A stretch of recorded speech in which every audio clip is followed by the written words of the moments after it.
नमस्कार, खबरदार में आप सभी का स्वागत है। मैं हूं आपके साथ चित्रा त्रिपाठी। बड़ी खबर के साथ इस बुलेटिन की शुरुआत हम करने जा रहे हैं। पंजाब की सियासत में उबाल आने वाला है। सिद्धू और कैप्टन की लड़ाई अब खुलकर सामने आ गई है। इस वक्त की बड़ी खबर यह है, पंजाब विजिलेंस की टीम नवजोत सिंह सिद्धू से पूछताछ कर सकती है। सूत्रों की माने तो सिद्धू पर मंत्री रहते हुए अनियमितता का आरोप है। शहरी स्थानीय निकाय मंत्री रहते हुए सिद्धू और उनकी पत्नी के करीबियों पर फायदा उठाने का आरोप लगा है। साथ ही बिल्डरों को गैर कानूनी रूप से भी फायदा पहुंचाने का आरोप है। विजिलेंस के रडार पर सिद्धू के कई करीबी हैं।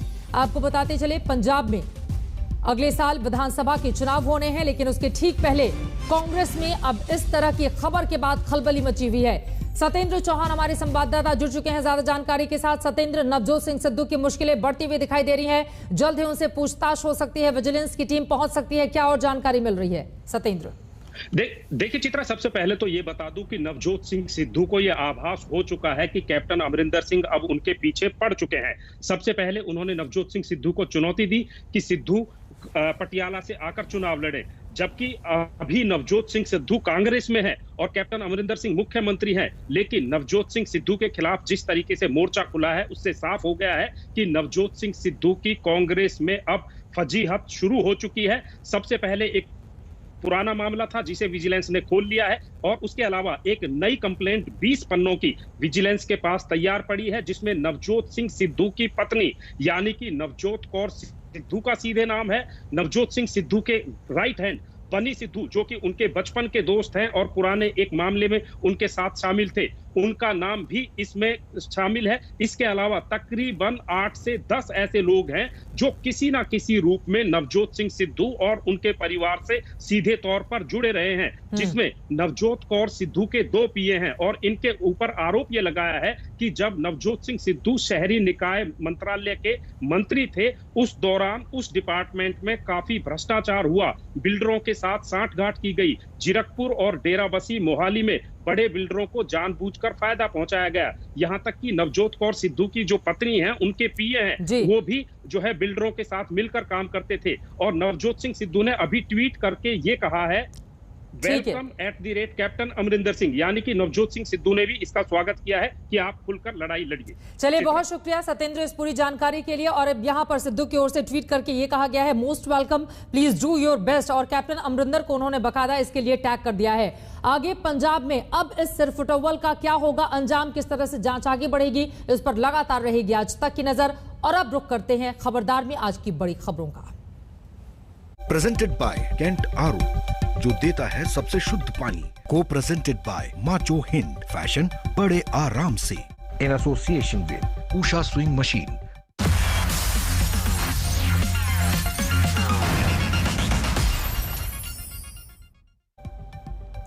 खबरदार में आज सबसे पहले हम गोवा के सबसे बड़े कोविड अस्पताल की हॉरर स्टोरी आपको दिखाएंगे, जहां ऑक्सीजन ना मिलने से आज भी मरीजों की मौत हो रही है। इस अस्पताल में 1-2 नहीं बल्कि लगातार 5 दिन से ऐसा हो रहा है कि हर रात को 4 घंटे ऑक्सीजन की सप्लाई डिप हो जाती है और इसी वजह से मरीज दम तोड़ देते हैं। ऐसी 5 रातों में अब तक 83 मरीजों की जान जा चुकी है।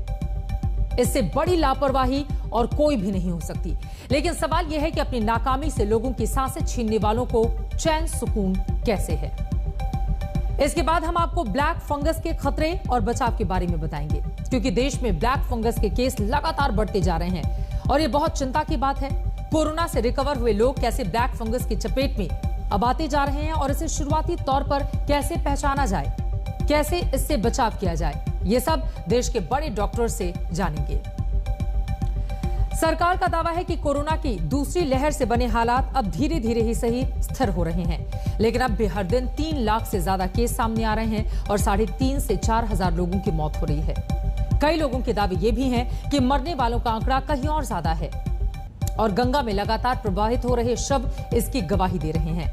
गंगा में शवों को प्रवाहित करने की वजह से यूपी से लेकर बिहार तक गंगा पर अब पहरा लगा दिया गया है।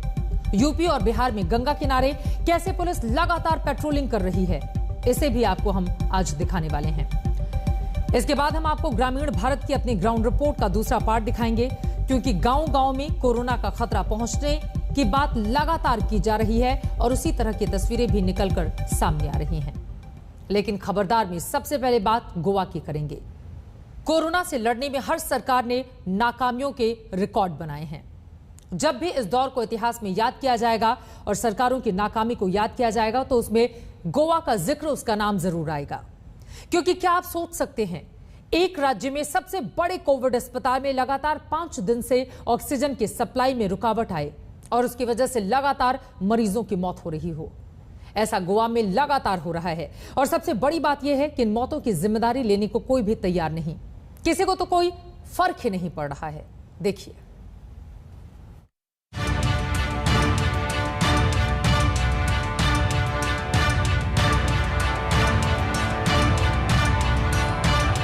गोवा के इस सबसे बड़े सरकारी अस्पताल में ऐसा कोई दिन नहीं जा रहा जब ऑक्सीजन की कमी से मरीजों की जान न जाती हो, लेकिन कोई देखने सुनने वाला नहीं है। सबने आंख कान बंद कर लिए हैं, क्योंकि अगर कोई देखने सुनने वाला होता, अगर किसी को कोई फर्क पड़ता, तो इस अस्पताल में 5 दिन में 80 से ज्यादा मरीजों की जान ऑक्सीजन की कमी से न जाती।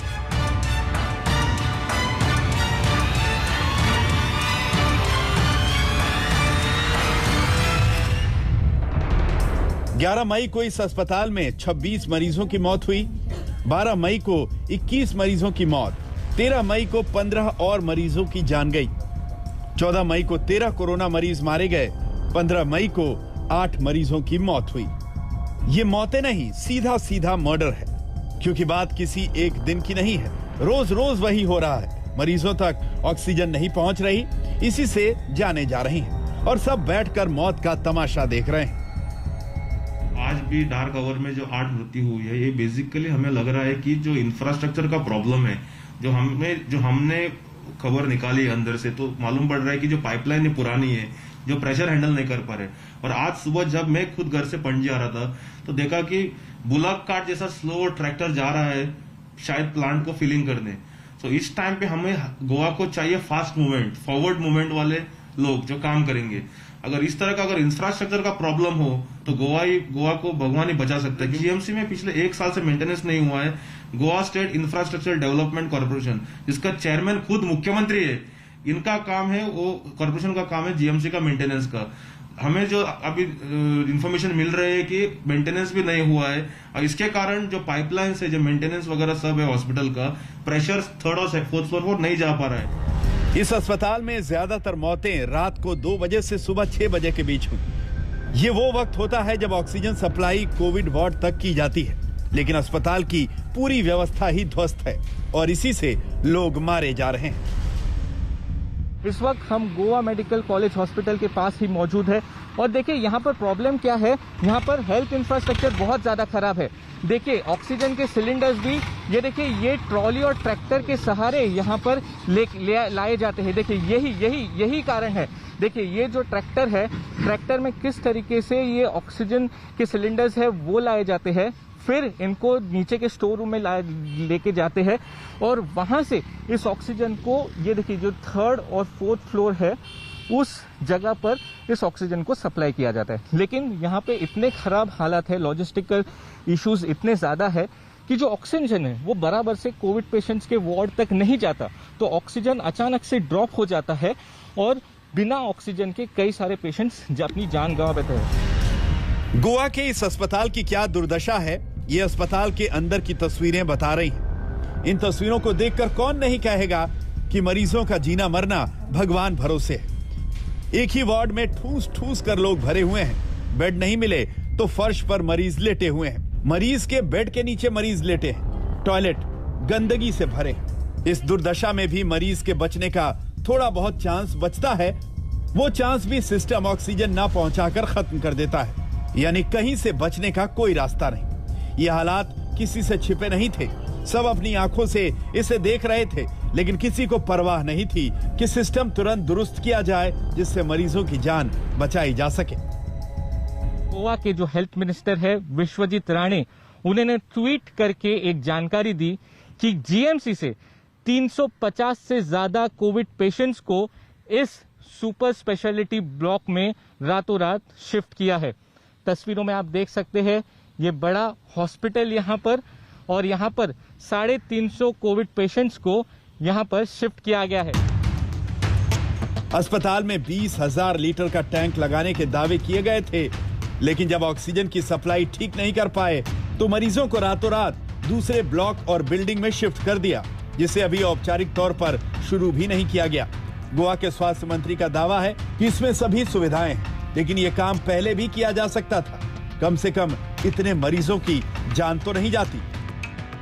गोवा में अभी तो सरकार ही नहीं है, और जो लोग चला रहे हैं, मतलब जो चीफ मिनिस्टर और हेल्थ मिनिस्टर जो रिस्पॉन्सिबल है ये सब सिचुएशन के लिए, वो लोग अभी खुद they are quarrelling among themselves. उनमें एक कंसेंसस कुछ कोई बात पे नहीं हो सकता है। विपक्ष सीधा कह रहा है कि गोवा में सरकार नाम की चीज नहीं है। मुख्यमंत्री और स्वास्थ्य मंत्री की आपस में बनती नहीं, वो अलग अलग बातें कर रहे हैं और इसी से गोवा पिस रहा है और लोगों की जान जा रही है। पुणे से सौरभ अख्तानिया के साथ आज तक ब्यूरो। गोवा में इस तरह की लापरवाही का हाल तब है जब गोवा उन 8 राज्यों में है जहां पॉजिटिविटी रेट 25% से ज्यादा है, जबकि देश में औसत पॉजिटिविटी रेट 18% के करीब है। मार्च में गोवा में पॉजिटिविटी रेट 5 से 7% के आसपास था। अप्रैल के आखिर में यह 50% के करीब पहुंच गया और मई के पहले हफ्ते में 52% तक पॉजिटिविटी रेट वहां पर हो गया। अब जाकर गोवा में यह घटकर 35% के करीब आ पहुंचा है, लेकिन यह भी खतरनाक स्तर है क्योंकि सामान्य तौर पर 5% से नीचे में ही ये माना जाता है कि कोरोना से स्थिति फिलहाल नियंत्रण में है। गोवा के अस्पताल में जो हुआ वो सीधे सीधे मिसमैनेजमेंट है, क्योंकि अगर इसे ठीक किया जाता तो लोगों की जान बचाई जा सकती थी, लेकिन ऐसा नहीं किया गया। इसलिए इन मौतों को सीधे सीधे हत्या कहा जाना चाहिए और वो सब लोग गुनहगार हैं जो इतने दिन से लगातार मरीजों की मौत को तमाशे की तरह देख रहे थे। खबरदार में अब बात उस ब्लैक फंगस की जिसका खतरा देश के ऊपर लगातार मंडरा रहा है। कोरोना संक्रमण के बाद सेकेंडरी इन्फेक्शन के लगातार केस सामने आ रहे हैं, फिर चाहे वो यूपी हो, बिहार हो, गुजरात हो, पंजाब या राजस्थान हो। आज इस खतरे से एम्स के डायरेक्टर ने भी आगाह किया है और बचाव के तरीके भी बताए हैं।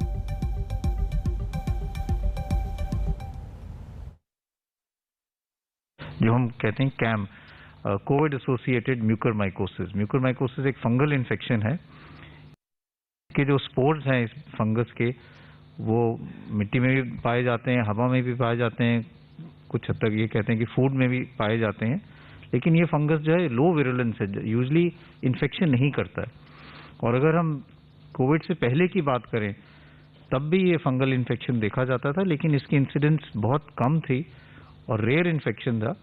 उन लोगों में देखा जाता था जिनकी शुगर बहुत ज़्यादा है, डायबिटीज़ अनकंट्रोल्ड है, या जिनको ट्रांसप्लांट हुआ हुआ और फिर वो इम्यूनोसप्रेसेंट ड्रग्स पे जिससे उनकी इम्यूनिटी कम है, या कैंसर के ऐसे पेशेंट्स हों जो कीमोथेरेपी पे हैं। आम लोगों में ये यूजली नहीं पाया जाता था, तो इसलिए नई बीमारी नहीं है। लेकिन कोविड के कारण और कोविड की ट्रीटमेंट के कारण इसके केसेस अब काफ़ी ज़्यादा देखने में आ रहे हैं। कई क्षेत्रों में काफ़ी अधिक मात्रा में केसेस रिपोर्ट किए जा रहे हैं। अगर हम एम्स की ही बात करें तो हमारे यहाँ ऑलमोस्ट 23 केसेस हैं जो भी एडमिटेड हैं जिनको ये फंगल इन्फेक्शन है कोविड के। 20 उनमें से अभी भी कोविड पॉजिटिव हैं और 3 कोविड नेगेटिव हैं। और कई राज्य ऐसे हैं जिनमें 400-500 से ज़्यादा केसेस उन्होंने रिपोर्ट किए हैं कोविड के, उनके पास अभी पॉजिटिव हैं। ये जो बीमारी है वो या तो फेस को अफेक्ट करती है जिसको हम कहते हैं राइनो ऑर्बिटल सेरेब्रल म्यूकरमाइकोसिस, जिसके कारण नाक में आंख की जो ऑर्बिट है उसमें या ब्रेन के अंदर इन्फेक्शन फैल सकता है, जिससे लोगों की विजन भी जा सकती है, आंख की रोशनी जा सकती है और कुछ हद तक कभी ब्रेन में भी इन्फेक्शन हो सकता है। साथ में ये फेफड़े में भी फैल सकता है जिसको हम कहते हैं पल्मोनरी म्यूकरमाइकोसिस।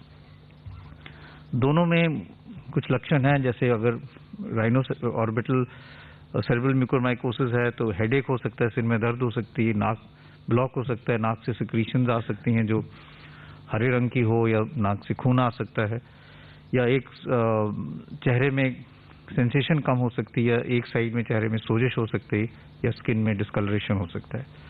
अगर फेफड़े में हो तो बुखार हो सकता है, छाती में दर्द हो जाती है, खांसी होती है, खांसी में खून आ सकता है। लेकिन मोस्ट इम्पॉर्टेंट इशू ये है कि ये फंगल इन्फेक्शन अब ज़्यादा क्यों देखा जा रहा है। और उसके क्या कारण है और क्या प्रिवेंटिव एस्पेक्ट्स हम कर सकते हैं। एक तो ये है कि जो कोविड इन्फेक्शन है उसके कारण भी ये एक रिस्क फैक्टर है। कोविड इन्फेक्शन में जो हमारे अगर हम ब्लड काउंट्स देखें तो एक सेल लाइन जो है जिसको हम लिम्फोसाइट्स कहते हैं वो कम हो जाते हैं, लिम्फोपीनिया हो जाता है। तो उसके कारण बॉडी में जो CD4 CD8 सेल्स हैं वो कम होते हैं और उसके कारण अपॉर्चुनिस्टिक इन्फेक्शन, फंगल इन्फेक्शन के चांसेस बढ़ जाते हैं। ये फर्स्ट वेव में भी देखा गया था और अगर हम 2003 सार्स की बात करें तो तब भी अगर डेटा देखें तो तब भी फंगल इन्फेक्शन कुछ हद तक ज़्यादा रिपोर्ट किया गया था। लेकिन इस दफ़ा जब हम इसको ज़्यादा देख रहे हैं उसके कारण दो और हैं। एक कारण ये है कि कई ऐसे पेशेंट्स हैं जिनको डायबिटीज़ है, शुगर की तकलीफ है और अगर वो कंट्रोल ना हो तो उनमें भी ये फंगल इन्फेक्शन के चांसेस ज़्यादा होते हैं। और तीसरा जो बहुत इंपॉर्टेंट कारण है miss use of steroids. Steroids जो पेशेंट्स ले रहे हैं जिनको डायबिटीज़ हैं और साथ में कोविड है, अगर ये तीनों चीज़ें इकट्ठी मिल जाएं तो वो चांसेस ऑफ फंगल इन्फेक्शन एकदम बढ़ जाते हैं। इसलिए इसको रोकने के लिए सबसे पहले तो मिस यूज़ ऑफ स्टीरॉयड जो है वो हमें कम करना पड़ेगा। और जैसे पहले भी कहा था कि जो पेशेंट जिनको माइल्ड डिजीज़ है, जिनको ऑक्सीजन की ज़रूरत नहीं है और जिनको अर्ली स्टेज में जो कोविड इन्फेक्शन है उनमें स्टीरॉयड देने से नुकसान ज़्यादा है, फ़ायदा कोई नहीं है। जो रिकवरी ट्रायल है उसने भी यही दिखाया था कि अगर हम स्टीरॉयड्स माइल्ड पेशेंट्स में देते हैं तो मॉर्बिडिटी और mortality because of secondary infection ज़्यादा होता है। इसलिए अगर किसी को कोविड है और माइल्ड इन्फेक्शन है, बुखार है, सैचुरेशन मेंटेन्ड है, खांसी है लेकिन और कोई ऐसे लक्षण नहीं है कि ऑक्सीजन कम हो रही है, तो स्टीरॉयड नहीं देने चाहिए क्योंकि उससे आगे जाके फंगल इन्फेक्शन के चांसेस हो सकते हैं, स्पेशली अगर उनको उस व्यक्ति को डायबिटीज़ भी है। दूसरा है डायबिटीज़ या शुगर कंट्रोल, वो बहुत ज़रूरी है क्योंकि जिन लोगों का शुगर कंट्रोल नहीं होता उसमें ये फंगल इन्फेक्शन ज़्यादा पाया जाता है। तो ये बहुत ज़रूरी है कि जिन लोगों को भी डायबिटीज़ हैं या जो स्टीरॉयड्स ले रहे हैं वो अपना शुगर चेक कराएं क्योंकि कई दफ़ा किसी को ये पता नहीं होता कि मेरे को शुगर की तकलीफ़ है, स्टीरॉयड्स ले तो एकदम शुगर 300-400 पहुंच जाती है। तो इसलिए अपना शुगर भी मॉनिटर करें और अगर डायबिटीज़ है तो और भी ज़्यादा ज़रूरत है कि जब कोविड इन्फेक्शन है या आप स्टीरॉयड्स ले रहे हैं तो शुगर को रेगुलरली मॉनिटर करें।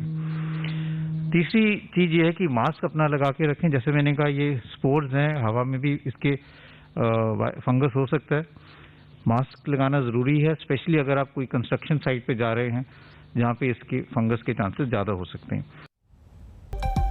ब्रेक के बाद खबरदार में एक बार फिर से आप सभी का स्वागत है। मैं हूं आपके साथ चित्रा त्रिपाठी। खबरदार में अब बात उस पहरे की जो बीते 24 घंटों में गंगा के किनारे लगाया गया है जिससे शवों को गंगा में प्रवाहित करने से रोका जाए, उन्हें गंगा किनारे रेत में दफनाने से रोका जाए।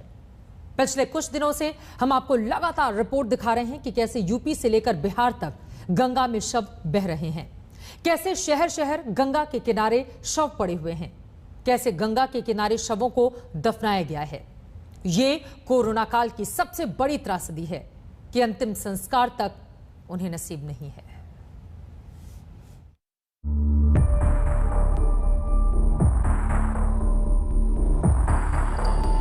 गंगा घाट के किनारे बसे हुए लोगों को सूचित किया जा रहा है कि आप लोग गंगा जी में शवों को जल प्रवाहित नहीं करेंगे। ऐसा करने से विभिन्न प्रकार की बीमारियों एवं संक्रमण का खतरा उत्पन्न हो सकता है। गंगा में तैरती लाशें क्या कोरोना त्रासदी की बोलती तस्वीर है? कोई नहीं जानता कि पिछले एक सप्ताह में कितने शव गंगा में बहा दिए गए। कन्नौज से कानपुर, वाराणसी से गाजीपुर, यहाँ तक कि बिहार के बक्सर से आगे तक गंगा में बहती लाशों से हड़कंप मचा हुआ है। शवों के कोरोना संक्रमित होने की आशंका से लोग भयभीत हैं। प्रशासन के हाथ पांव फूले हुए हैं। सिर्फ गंगा में शवों को प्रवाहित ही नहीं किया जा रहा बल्कि गंगा किनारे रेत में बड़ी संख्या में शवों को दफनाया भी गया है। आज तक की टीम ने मौके पर जाकर पड़ताल की तो न सिर्फ कानपुर बल्कि कन्नौज से दिल दहला देने वाली तस्वीरें सामने आई। कानपुर नगर के नाना मऊ घाट के पास बड़ी संख्या में रेत में शवों को दफना दिया गया है। मैं नाना मऊ घाट पर हूं, आपको यहां पर विजुअल्स दिखाना चाहता हूं किस तरह से ग्रामीणों ने यहां पर जो है डेड बॉडीज जो है लाशें जो हैं वो किस तरह से गाड़ी हैं, आप यहाँ पर देखकर अंदाज़ा लगा सकते हैं। ये खतरनाक सीन्स हैं, क्योंकि मैं अब जहाँ जहाँ भी कदम रख रहा हूँ वहाँ मैं सोच कर कदम रख रहा हूँ कि कहीं मेरे नीचे कोई लाश ना आ जाए। ये कपड़ा आप देख रहे हैं, इसके जस्ट नीचे डेड बॉडी है। आप थोड़ा सा और आगे अगर बढ़ते हैं, आप यहाँ पर आते हैं, यहाँ पर अगर आप देखते हैं, यहाँ भी आपको एक डेड बॉडी इसके नीचे पड़ी है। जिस तरह से बॉडी को गाड़ा गया है वो डराने वाला है। कानपुर से करीब 80 किलोमीटर दूर कन्नौज के मेहंदी घाट में भी ऐसा ही मंजर देखने को मिला। गंगा किनारे रेत में शव दफन दिखे। मैं आपको दिखाऊंगा यहाँ पर मेहंदी घाट के विजुअल्स, जहाँ पर आप अपनी नज़रों से देखेंगे कि किस तरह से 100 से 200 के ऊपर लगभग यहाँ पर आपको लाशें दफन मिलेंगी। बारिश होने के बाद जिस तरह से ये लाशें उभर कर सामने आई हैं वो डराने वाली हैं, वो चिंताजनक स्थिति पैदा करने वाली हैं। कुछ लोग आपको सामने दिखेंगे जो अभी इस वक्त दोपहर का लगभग 3:30-4 बज रहा है, और इस वक्त भी इस समय आप देख सकते हैं वहाँ खुदाई चल रही है और ऊपर ही जल्दी से वो शव को वहाँ पर रख देंगे। स्पष्ट नहीं कि दफनाए गए शव किसके हैं और उनकी मौत कोरोना संक्रमण की वजह से हुई या फिर किसी और वजह से, लेकिन चंद दिनों के अंदर एक साथ इतने शव दफनाने से शक गहरा गया है। कोई भी बॉडी गंगा के किनारे ऊपर नहीं है। जो बॉडीज पारंपरिक रूप से दफन वहाँ की गई हैं वो वहाँ पर हैं, और भविष्य में कोई अन्य वहाँ पर अंतिम संस्कार दफन करके ना हो, ब्यूरियल ना हो, इसके लिए डीएम साहब के द्वारा निर्देश निर्गत किए गए हैं और 3 सदस्यीय टीम वहाँ पर प्रत्येक घाट पर रहेगी जो इस चीज़ को सुपरवाइज करेगी। गंगा घाट के किनारे बसे हुए लोगों को सूचित किया जा रहा है। यूपी में प्रशासन अब अलर्ट पर है। सरकारी अफसर जाग गए हैं। यूपी सरकार के आदेश के बाद गंगा के किनारे निगरानी बढ़ गई है। पुलिस वाले मुनादी कर रहे हैं। किसी ने शव को गंगा में प्रवाहित किया तो खैर नहीं। कतई किसी कीमत पे गंगा जी में किसी भी शव का प्रवाह न किया जाए और न ही इसके किनारे गाड़ने की प्रक्रिया है, यह अपने आप में दंडनीय अपराध है। किसी भी शव का दाह संस्कार अगर वो करने में असमर्थ है तो उसको हम लोग करवाएंगे, उसके लिए हम लोग कटिबद्ध हैं, लेकिन गंगा जी में प्रवाह करना या गाड़ना यह अपने आप में दंडनीय अपराध है। लाशों को बिना जलाए गंगा के किनारे बसे गांवों और घाटों पर प्रशासन लोगों को जागरूक करने की कोशिश कर रहा है। लोगों को समझाया जा रहा है कि शवों को गंगा में प्रवाहित न करें। ऐसा करना गंभीर बीमारियों और संक्रमण को न्योता है।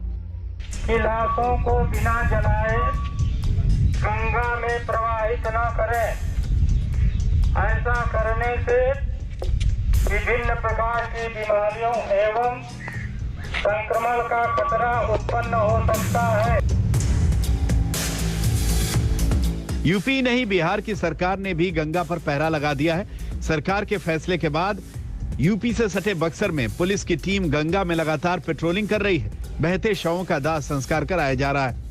ये पेट्रोलिंग हम लोग कर रहे हैं कि कोई भी लाश बाहर से जो दाह के आ रहे हैं उसको देख रहे हैं। देखने के बाद अगर मिलता है तो उसको दाह संस्कार करते हैं। विधिवत जो होता है उस तरह से हम लोग दाह संस्कार कर रहे हैं। प्रशासन को आदेश है कि गंगा में कोई शव दिखा तो उसका अंतिम संस्कार पुलिस कराएगी, और अगर कोई शवों को प्रवाहित करता हुआ मिला तो उस पर कानूनी कार्रवाई भी की जाएगी। हमने गंगा किनारे पर स्थित सारे जिलों के जिलाधिकारियों को चिट्ठी लिखी है और उनसे आग्रह किया है कि ये सुनिश्चित किया जाए कि गंगा के किनारे पर किसी भी तरह से अधजली या बिना जली हुई लाशों को न दफनाया जाए और न ही उनको पानी में प्रवाहित किया जाए। सवाल उठता है कि अचानक कोरोना की दूसरी लहर के प्रकोप के बीच गंगा में सैकड़ों शव किनके हैं? इन शवों को गंगा में क्यों प्रवाहित किया गया? सवाल ये भी कि क्या मरने वाले कोरोना के मरीज थे? विपक्ष सरकार और उसके बाबुओं पर गंभीर आरोप लगा रहा है। Hundreds of unidentified bodies have been found floating on the river Ganga, and nearly 2,000 unidentified bodies have been found buried on the sands along the river Ganga. ये उत्तर प्रदेश की सरकार जब हमारे अपनों का अंतिम संस्कार करने की व्यवस्था नहीं कर सकती तो हमारे आपकी और क्या मदद करेगी ये सरकार। और उत्तर प्रदेश के मुख्यमंत्री लिए हेलीकॉप्टर एक जिले से दूसरे जिले घूम रहे हैं। मैं तो उनसे कहूंगा कि आप अधिकारियों की नजरों से मत देखिए, आप वीआईपी कल्चर से समस्या को मत देखिए, वरना समस्या नजर नहीं आएगी, और ना समस्या नजर नहीं आएगी तो समस्या का समाधान भी नहीं होगा। इसलिए तो साफ जाहिर होता है कि उत्तर प्रदेश की सरकार सत्ता के साथ है। गंगा में तैरते शव किसके हैं, इस सवाल का जवाब मिलना मुश्किल है, क्योंकि इसका जवाब कोई तलाशना नहीं चाहेगा। बहरहाल निगरानी के लिए प्रशासन ने टीम तैयार कर दी है ताकि अब लोग इस तरह से शवों को गंगा में प्रवाहित ना करें। कानपुर से समर श्रीवास्तव के साथ आज तक ब्यूरो। वहीं कोरोना की दूसरी लहर गांव-गांव तक पहुंच गई है। 60% जिले ऐसे हैं जहां पॉजिटिविटी रेट 10% से ज्यादा है। हमने कल आपको देश के अलग अलग राज्यों से गांवों की ग्राउंड रिपोर्ट दिखाई थी और गांवों का हाल बताया था। आज हम आपको इस ग्राउंड रिपोर्ट का अगला हिस्सा दिखाने जा रहे हैं। कमोबेश हर जगह एक ही कहानी है, स्वास्थ्य सुविधाएं ना के बराबर हैं और लोग भगवान भरोसे।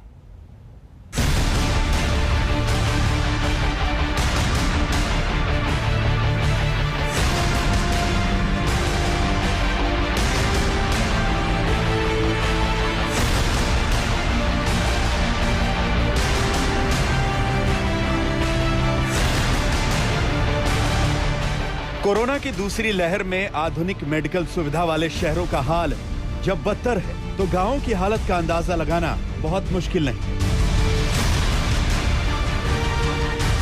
देहात में ना तो मेडिकल इंफ्रास्ट्रक्चर है, ना स्टाफ है, ना मशीनें हैं, है तो सिर्फ अस्पताल के नाम पर बिल्डिंग।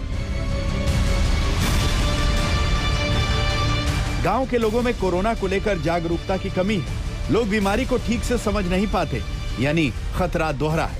पहला, मेडिकल सुविधा नहीं, दूसरे, लोगों के पास कोरोना संक्रमण की जानकारी कम है। बताइए ऐसे में लोगों की जिंदगी कैसे बचेगी, कैसे कोरोना से लड़ेंगे?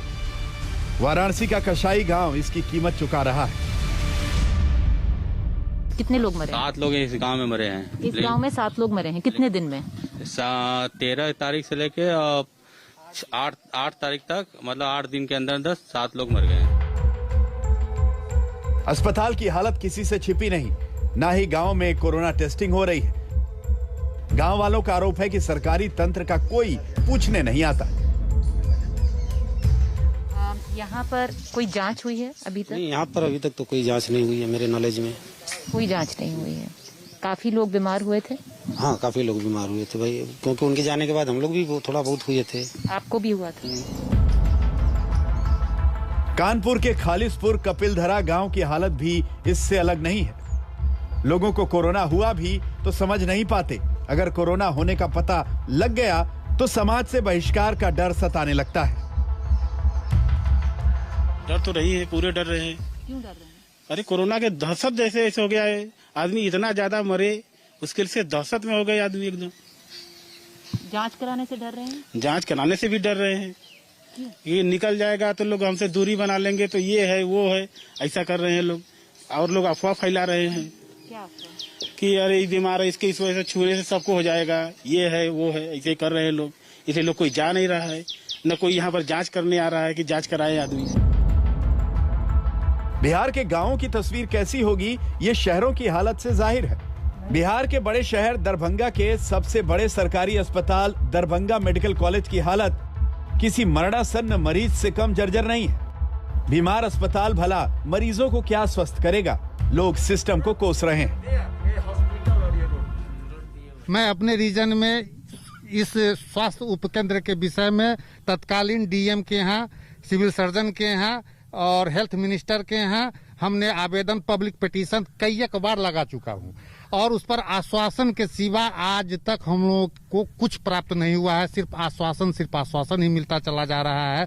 हम इस वक्त डीएमसीएच में मौजूद हैं, दरभंगा में, आप देख सकते हैं, और यहाँ पर कोरोना के मरीजों का इलाज भी चल रहा है इस बड़े अस्पताल में। लेकिन इस अस्पताल की हालत कैसी है, ये तस्वीरों के जरिए हम आपको दिखा रहे हैं। ये आप देखिए, जो तस्वीर आपको हम दिखा रहे हैं, ये डीएमसीएच का सर्जिकल भवन है और आप तस्वीरों को देखकर ही अंदाज़ा लगा सकते हैं कि आज के दिन इस अस्पताल की हालत कितनी बदतर हो चुकी है, किस जर्जर हालत में ये अस्पताल जो है वो चल रहा है। पंजाब के गांवों की हालत भी अच्छी नहीं। कोरोना तेजी से पांव पसार चुका है। मोहाली जिले का गांव नया शहर वडाला सूबे के स्वास्थ्य मंत्री का गृह क्षेत्र है। गांव में कोरोना के दर्जन भर मरीज हैं। 2 की मौत भी हो चुकी है। सरकार का दावा है स्वास्थ्य सेवा दूसरे प्रदेशों से बहुत अच्छी है। गांव में आलीशान सरकारी डिस्पेंसरी भी बनी है, लेकिन हैरत होगी कि कोरोना के इस भीषण संक्रमण में डिस्पेंसरी महीनों से बंद पड़ी है। मरीज इलाज के लिए शहरों के प्राइवेट अस्पतालों में धक्के खाने को मजबूर है। इस इलाके में बाकायदा ये एक सारी सुविधाओं से संपन्न डिस्पेंसरी बनी हुई है, लेकिन महामारी के इस दौर में इस डिस्पेंसरी में अगर गांव के लोग इलाज के लिए आते हैं तो उन्हें ये ताला लटका मिलता है। ये पूरा इंफ्रास्ट्रक्चर आप देखिए, और ऐसे इंफ्रास्ट्रक्चर पर पूरे देश में अगर बात करें तो पता नहीं कितने हजार करोड़ रुपए खर्च होते हैं, लेकिन इस खर्चे का फायदा क्या होता है? कोरोना की महामारी में गांव के अंदर ना टेस्टिंग हो रही है, ना लोगों को वैक्सीनेशन हो रही है, और ना लोगों को वो सुविधाएं मिल रही हैं जो उनको मिलनी चाहिए। पंजाब के कई गांव ऐसे हैं जहां एक एक दिन में दर्जन भर लोगों की मौत हो रही है। सरकार दावा कर रही है कि ग्रामीण इलाकों के लिए ब्लूप्रिंट तैयार है, लेकिन सरकारी दावों और जमीनी हकीकत में बहुत फासला है। डॉक्टर आने घंटे आधे घंटे वास्ते आने बच्चा आके 20 मिनट बैठते हैं और फोन चला के लंघ जाने बस। देखो ये साडियां सरकारां दा फेल सिस्टम है। जो ਇਹਦੇ ਵਿੱਚ ਆਉਂਦਾ ਹੈ जो ਅਪਲਾਈ ਲੱਗ ਜਾਂਦਾ ਉਹਨੂੰ ਲੱਗ ਜਾਂਦਾ। मैं तो अपने ਨਿਆਣੇ ਪਾਲ ਰਿਹਾ, नौकरी है। पंजाब सरकार गांवों में टेस्टिंग बढ़ाने की बात कर रही है। 25 लाख के करीब एंटीजन रैपिड किटें भी मंगाई गई हैं, लेकिन सवाल उठता है कि तैयारी पहले क्यों नहीं की गई। पूरे देश में 6 लाख से ज्यादा गांव हैं। इन गांवों में देश की 65% आबादी रहती है। आंकड़ों पर नजर डालेंगे तो आपको हालात का अंदाजा हो जाएगा। 718 जिलों में 228 जिले ऐसे हैं जिसमें कोरोना संक्रमण तेजी से फैल रहा है और पॉजिटिविटी रेट करीब 10% से ज्यादा है। 300 जिलों में पॉजिटिविटी रेट 20% से ज्यादा है। देश के ग्रामीण जिलों में से 60% ऐसे हो सकते हैं जहां पॉजिटिविटी रेट 10% से ज्यादा है। कोरोना के बढ़ते संक्रमण में 2 समस्याओं से ग्रामीण इलाके में कोरोना कहर बना हुआ है। पहला ये कि सरकारी तंत्र तैयार नहीं दिखता, और दूसरा कोरोना को लेकर गांवों में जागरूकता की भीषण कमी है। यानी हालात को काबू में लाना है तो सरकार को दोनों बातों पर ध्यान देना होगा। वाराणसी से प्रीति चौधरी, दरभंगा से रोहित सिंह के साथ सत्येंद्र चौहान, मोहाली, आज तक। जहां एक तरफ देश की कोरोना से जंग है तो वहीं दूसरी तरफ तूफान का खतरा है। अगले 3 दिन में तौकते नाम का तूफान देश के 5 राज्यों के लिए बड़ी मुसीबत बन सकता है। एनडीआरएफ को अलर्ट कर दिया गया है। राज्य सरकारें भी अपनी तैयारी कर रही हैं।